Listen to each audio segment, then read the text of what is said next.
And I was thinking as we were just talking about all of this, I was gonna say we were probably the first generation that Star Wars was everywhere, Mm, and now it still is everywhere, and I think that kinda leads into what what I suggested about talking about is that now that well, let me say it this way, in 1983 and 1984 after Return of the Jedi, okay, Star Wars was over.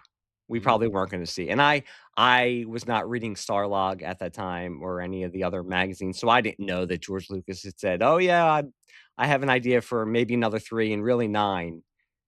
So, I just thought, "Okay, this was awesome, but Star Wars is done." And, the movies would come on TV every once in a while, you would get the VHS tapes, eventually VHS became affordable enough that you could buy the VHS tapes, you'd watch them over and over again, and that was great, and I would sit there on a summer day and think, "Wow, what would it be like if more Star Wars movies came out? Would they continue Luke Skywalker's adventures?" And then eventually my brother I think it was a source book for a role-playing game, and my brother didn't really do role-playing, so he might have just bought it because he wanted to have it because it was Star Wars, and it would have the backgrounds of every character, and it talked about Obi-Wan, and Obi-Wan fought Anakin next to a volcano, and that's how Anakin became Darth Vader, and then I thought back to you brought up the Scholastic Book Fair, I had the novelization of Return of the Jedi, mhm, and I remember it's not in the movie, but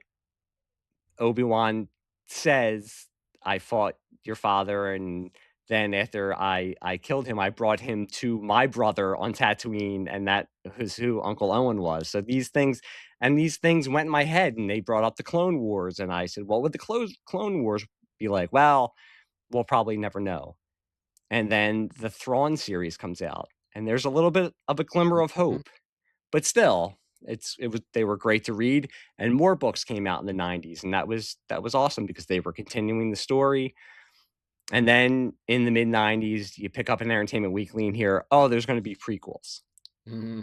and you're like, "This is great." I mean, the special effects now, they can do anything, and I think up until opening night of The Phantom Menace, I was excited, excited, excited, and then after the reaction to The Phantom Menace and then the prequels is when it was probably the first time ever with Star Wars that I felt, "Okay, I don't know if I like it as much, and I know that the people in general don't." And I always said to people, I think Lucas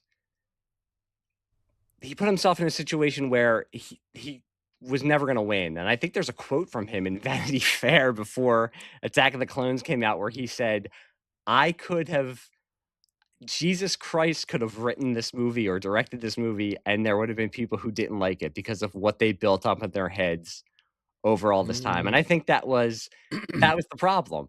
And it's I mean, it's a good problem to have, but I had built up in my head over 16 years, this is what this is gonna look like, and this is what it's gonna be. And I think for me, I never became I don't think, I mean, we can talk to people who know me, I never became a toxic fan, but I think that's what bothered me the most was to see the toxicity that built up around it, and it just made me think, I mean, what is now we live in a reality where Star Wars is everywhere, it's all we ever wanted. There are TV shows, there are movies, there are books, there are comic books, and it's never gonna end, or not anytime soon, Embarrassment of riches. and does that dilute it? For some, I think it does, and for some, I think it doesn't. Did you say you did not really play with the toys as a kid? No, I did. I just never became a collector. We played a lot with them. Okay. Because I wondered if a sense of play maybe allow, depending on your level of a sense of play, if that allowed you to be more flexible with the canonical Star Wars that came later. Um, versus what someone who didn't really like just dive into all of it and make up their own stuff. Like they maybe had in their head this fixed set of future for Star Wars. I'm not No, a no psychoanalyst. yeah, and I think the thing with me is with I I find it I mean, I'm talking about myself, but I find it interesting that I grew up with the originals. So the originals will always be, amongst fans, you talk amongst friends, "I'll rank all the Star Wars." Now that there's 9 out there, rank your favorite. And I've said it to my son who, when he was born, his middle name is Luke. I said I wanted to be able to at least once walk into his room while he was sleeping and whisper, "Luke, I am your father." Incorrect. It's his middle name, but still. Um, but, as he grew up, got him into Star Wars. Now he is not as into it as I am, but still, I've gotten to go with him to the movies, and that's one of the greatest things. I've gotten to go with my dad when I was a kid, and now I get to go with my son. But, he would inevitably say to me, "How do you rank the Star Wars movies?" And I said to him, the original trilogy will always be the top 3. Empire is my favorite movie of all time, that's on my number 1, and then it's A New Hope and Jedi. It'll just always be those 3 are the top 3 because that is what I grew up with, and they're in Ember. I mean, that'll always that's why we're doing something like this podcast. It'll always bring back my childhood. It'll always evoke feelings in me that none of the other movies or properties within the Star Wars universe can. And I'm not closing myself off to that because as I'm saying it, I'm thinking, okay, but who knows? Maybe something one day will, and I hope that happens. But there's just something about being a fan of that original trilogy and it meaning so much to me. Now, having lived through the prequels, I do think that I had built it up in my head, but with time, being a Star Wars fan, I can enjoy them now and see their faults and joke around about them, but I still enjoy them. And I'm more of with me with the sequels, I was excited because in 2015 my son was 3 going on 4. So I was excited that I would get to experience new Mm, Star Wars with him. And that excited me. And the only thing I enjoy the sequel trilogy. I'm very surprised that some of the planning was fumbled after what had happened with the prequels and also taking into account knowing what the fan community is like.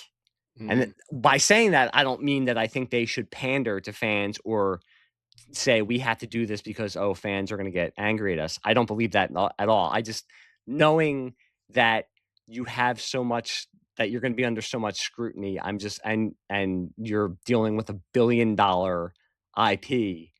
I hmm was very surprised with some of the choices and with some of the planning.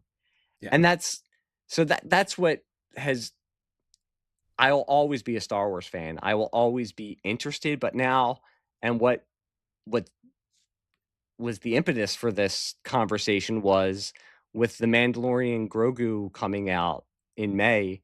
It's the first time that a Star Wars property coming out in theaters I am not super excited about. Now that doesn't mean I'm saying I'm never gonna see it or this is stupid. I don't mean that. But there is a part of me that is like, I almost I'm being totally honest, I had totally forgot up until the Super Bowl that, "Oh, yeah, that's coming out this year." hmm And before that, I have never been that way with any kind of Star Wars property. Hmm. And it just makes me wonder, is it because we got what we wanted? There is so much out there now. And this is gonna be different for every person. I'm not saying that my experience is how people should feel or how other people do feel. I'm interested to see if there are people who are thinking to themselves, "Yeah, you know what? I'm just not as excited about it." And I will put this up front because I think we want this to be a positive experience. It's not because, "Oh, I hate Kathleen Kennedy," and, "Ooh, a woman is in charge of Star Wars." Like, it's like, I don't care. I don't care who's in charge of Star Just be somebody who is passionate about the property, and I don't think it's because, Star Wars is woke. I'm not get all that out of there now. This is just I don't know if I'm at a point where will Star Wars amaze me as it once did? So how did you approach? Well, Solo, I guess, had characters that you were familiar with. Even Rogue One was a plot that you know where it's going, but they weren't exactly part of the Skywalker saga you'd been into. So when they were announced and coming, like, were you first in line to see Solo and first in line to see? Yes, Solo and Rogue One, and let me say this, I'm talking about Mandalorian and Grogu. This is coming off of thinking that Andor season 1 and 2 are some of the best Star Wars content that we've ever gotten, but Mm-hmm. also realizing that everything can't be that way because Star Wars originally, no matter you could talk to George Lucas, you could talk to fans and who might argue with you, it hit the way it did because kids could enjoy it, adults could enjoy it. It's that rare m property that everyone loved, Yeah. and as much as I love Andor, that's not something that a ten-year-old wants to watch. Maybe they do. I mean, they might, but it I was going to say I agree. Andor is some of the best, but so are the Lego Star Wars specials, in my opinion. yes. And that was fun to experience that because that stuff was coming out when my son was younger, when he was 4, 5, 6, 7. So that was right in his wheelhouse also. So, to be able to watch that with him and now to watch if there was one good thing that came out of COVID was sitting and watching all the Star Wars movies together in the basement and grilling him after, "What was your favorite? What did you like about this one? Who's your favorite character?" I, So yeah, and that's the good thing about Star Wars is that you can have something like Andor and you can have something like Lego Star Wars. You can have both. hmm. I think in general, we like humanity just needs a hyper focus. Like, certainly, there are different things we're focused on now than we were 40 something years ago, probably even just 4 years ago. Um, but there's always tons of little things that as you get older, you got to pay more attention to, and maybe your passions kind of backburnered a little bit. Um, but I think we just still need some kind of hyper focus, whether it's a sports thing or a pop culture thing or um, family. I don't have a family. How much has your like embrace of Star Wars had to change or willingly changed? Because uh, you've got kids that I mean, you're focused on them and just the job of being a parent, but also you're a big Star Wars fan, and it'd be really neat if they were also Star Wars fans.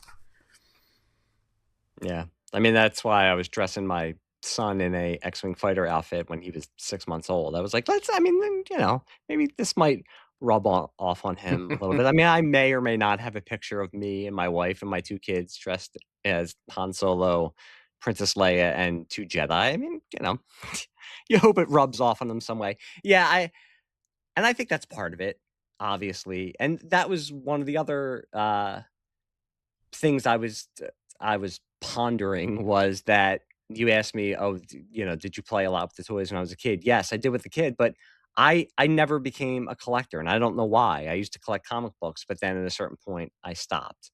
So, I was never one to and this might be a reverse of what you were talking about, where you said, well, when you were a kid, you preferred to play inside sometimes, and I understand that. As I got older, I've never gone to a Star Wars celebration, or I said that I went to a comic convention with my dad, but that's the only one I've ever gone to, even though I was always into this kind of stuff. And it's almost like a Rudolph the Red-Nosed Reindeer situation where I think I feel like even among misfits, I'm a misfit because maybe I don't feel like I'm geeky enough to do that kind of stuff, so I've never really put myself out there, but I mean, I've grown into it. always Huh? I've grown into it for sure. I am in a very different place than I was just 20 years ago, and part of it's how my wife's helped me. Like, she's encouraged me to do more and more outward facing stuff because she's definitely an extrovert. In fact, she didn't even know that I was an introvert for a while. She's like, "No, he's not." And I was like, "Yes, yes, he is." Um, but it has been fascinating to see. Like I'm still collecting, obviously, but part of what I've shifted to is stuff that never came out when I was a kid. And I call them like I'm not buying marble statues, I'm buying little plastic ones. Like that's the art that I'm, showing off in my home. Um, but I am really getting a kick out of the retro figures of shows that never had figures, like the retro acolyte figures or retro versions of the Mandalorian stuff. Um, that was never in that 5 points of articulation style, but it's hilarious to me to see it like that. And I don't have space much anymore, but for those things, I try to make room for them. And I still don't read a lot of the books. I'm sorry, Chris, but I haven't kept up with the comics. So, like the whole High Republic thing has passed me by because I've got a stack of older books that I need to get to before I can even get to that. And I love seeing how much everybody's been enjoying the new stuff. Um, but I haven't taken the time yet. I haven't forced myself to take the time yet to sit down and read those. Will I? I don't know. So I'm not even like the voracious like super fan. Um, it's available. I could get it if I need to get it, if I want to get it. Um, I just I haven't gotten around to it yet. You know what the thing is? And it's not only with just Star Wars, but it's with, and this goes back to us saying, well, the geeks won. It's with superhero movies. This goes back again. We grew up with when Batman '89 came out, how what a cultural touchstone that was. Because before that, all we had was Superman and a couple of low rent superhero movies. So having a big budget Batman movie, I never thought I would get to see it. Now, Yeah. In college, working a theater when that came out, and it was insane. The and now crowds were with not only just superhero movies, but with Star Wars, it's almost like I relate it back to, you brought up comic books. There's Growing up, there were so many comic books on the rack or that I could buy, and I liked Batman, I liked Spider-Man, so I would go and buy my Batman and Spider-Man, and I really like the Incredible Hulk, so I don't wanna buy that, but I could kinda keep up with what's going on with that, and I'm not the biggest X-Men guy, so I don't wanna buy that. We're at that point now in pop culture with superhero movies where when Iron Man came out and it was beginning of the MCU, it was like, "Oh my goodness, I need to go see all of these because I this is amazing. I never thought I would get to see this." And this, again, might just be me, but now it gets to the point where, I don't really need to see the 3rd Ant-Man movie.